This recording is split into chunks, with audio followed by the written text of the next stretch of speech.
3. Well, good morning, brothers and all the sisters that have been watching this on YouTube. Father Bill Parham, and here we are once again at the St. Anne Bartlett Fishers of Men morning prayer session. And at the request, I'm doing a 5-part series that's entitled, What in the World is the Bible? And this is section number 3 right now. And so the purpose of this, I keep repeating, is to expand our perception.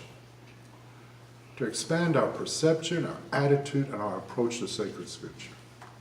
We tend to be rather narrow in what we look at. And so I've already gone through approaching scripture, not as a book, but as a place of encounter. Likewise, we begin to also to examine scripture as a reflection of the face of God. And we've had several others prior to that, just to recap. But now we're going to explore another dimension of scripture that is perhaps lost. We haven't thought about this in a long time.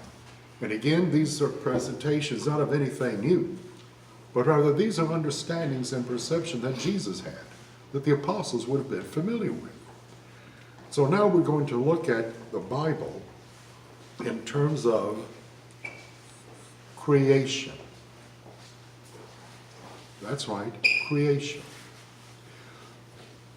Coming from the idea of scripture, as if you approached it as a reflection of the face of God. There's a wonderful way that Christians used to use that expression. In a book on the Incarnation, and it's by Saint Athanasius of Alexandria. And that name ought to be very familiar because you repeat every Sunday a creed that he helped to compose at the Council of Nicaea. Well, in one of his books entitled On the Incarnation, he uses the following. How often, by the way, just to get you ready, how many people will use this expression? Well, where in the Bible does it say? Or where in the Bible is it written? Or according to Isaiah 48, guess what expression Athanasius used? According to the face of God we read. So even up to the beginning of the 3rd century AD, Christians are very accustomed to that perception of what is scripture. More than something to read. But again, as I said, this is a place of encounter. And because it is a place of encounter, it's a reflection of God's face, they also have the idea that the Bible itself was creation. Now, that's an amazing thing, isn't it? Any rabbi at the time of Jesus, any scribe would have told you the following. If you were to ask a question, how did God create the universe? The answer was, God remembered his Torah, and the world was created through the Torah. Now that takes you to the beginning of the Gospel of John, doesn't it? Remember I said if you reverse engineer it into Hebrew, in the beginning was the Torah, not just word, Torah. The Torah was with God, the Torah was God, and all things came to be through that. And of course, the Torah is made flesh. The Word made flesh, the Torah is made flesh and dwells among us. In the Incarnation, God has a face. Now you notice that I spent most of the time here. We've been looking at the Old Testament, correct? What we call the Old Testament, the Old Covenant, the old relationship.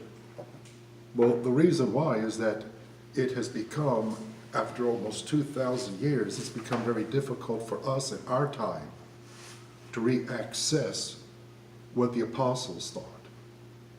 We've been so far removed in time. So we're going back what they perceived.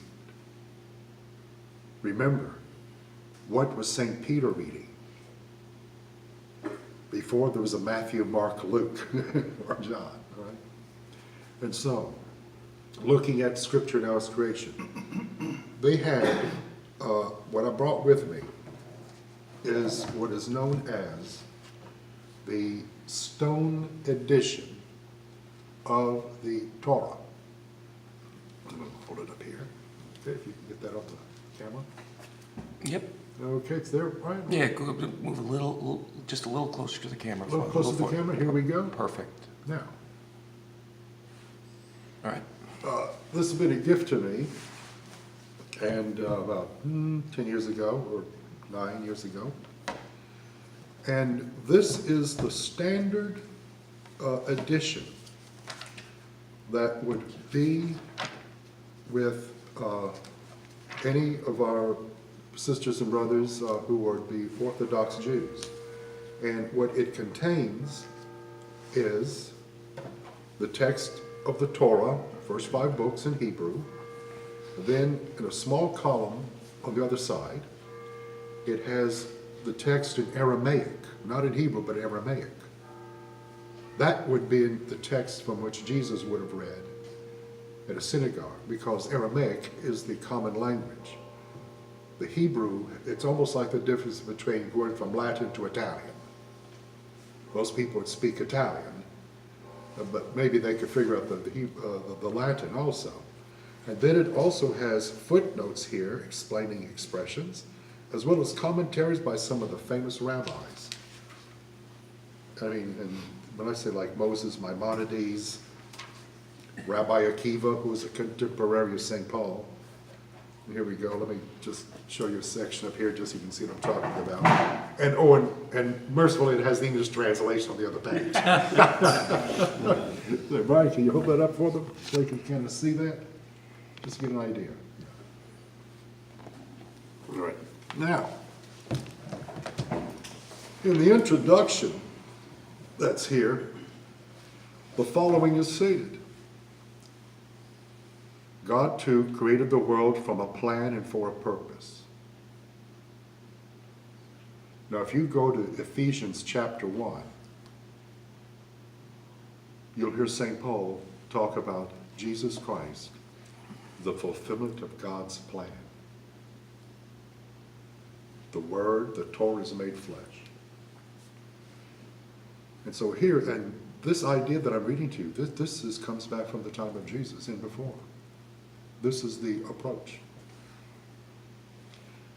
God's plan was the Torah, which preceded the world. And its purpose was that human beings find the meaning and the goal of creation in the Torah. What in the world is the Bible? Well, here's a shocking conclusion. What in the world is the Bible? The Bible is the world. Rather amazing, isn't it? They make a quote here.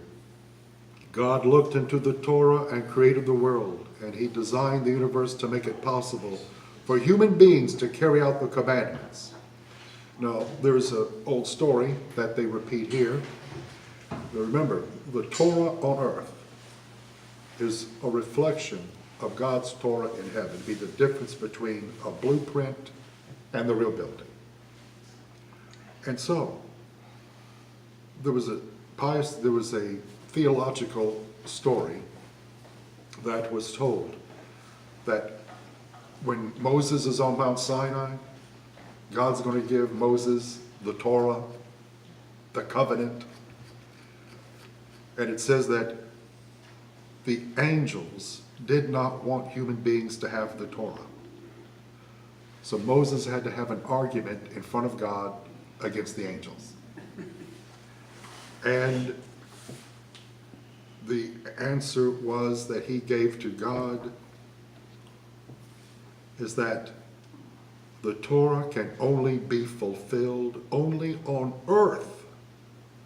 Only human beings can make it real. Angels don't create, do they? Human beings do. Not only that, but Moses refuted them It can only have been destined for humans. And so, if you look at the book of Proverbs, chapter 8, it talks about the creation of wisdom. Wisdom is not the Holy Spirit.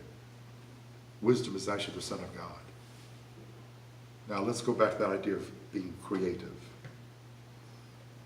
At the end of chapter 8, wisdom says the following. I was at his side at the creation. I was his craftsman.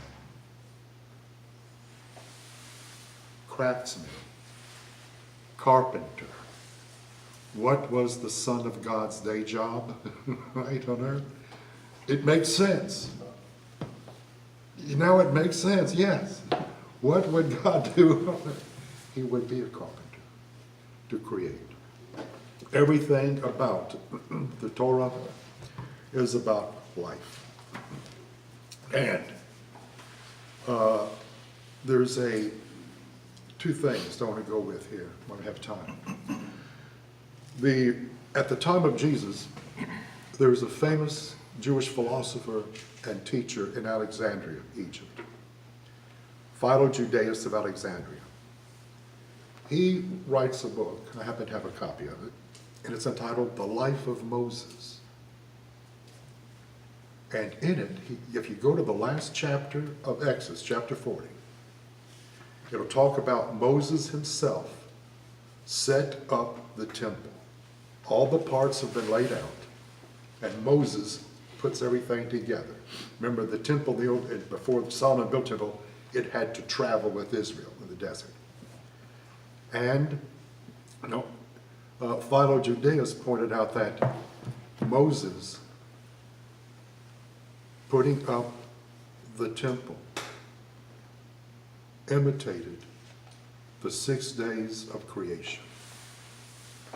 It parallels creation. And on the last day, the seventh day, the presence of God comes upon the Ark of the Covenant. So the very idea of creation is at stake in Scripture. What do we make real? In Jesus Christ. I'd point out something else. Another term for Scripture. And in Hebrew, it is Etz Chaim, tree of life. Now that's an interesting concept, isn't it? If you go to an Orthodox synagogue, they'll have copies of the Torah in the pew. The Torah is proclaimed from the Torah scroll itself. But an edition of the Old Testament is called the tree of life. And there's a reason why it would be called tree of life, because everything about the Torah, when it is copied by a scribe, has to be about life. And so what we're going to do now for next week, we're going to go through the Torah as tree of life, and from there into the incarnation, and to be able now to re-examine what is the new covenant. Thank you all very much. See you next week.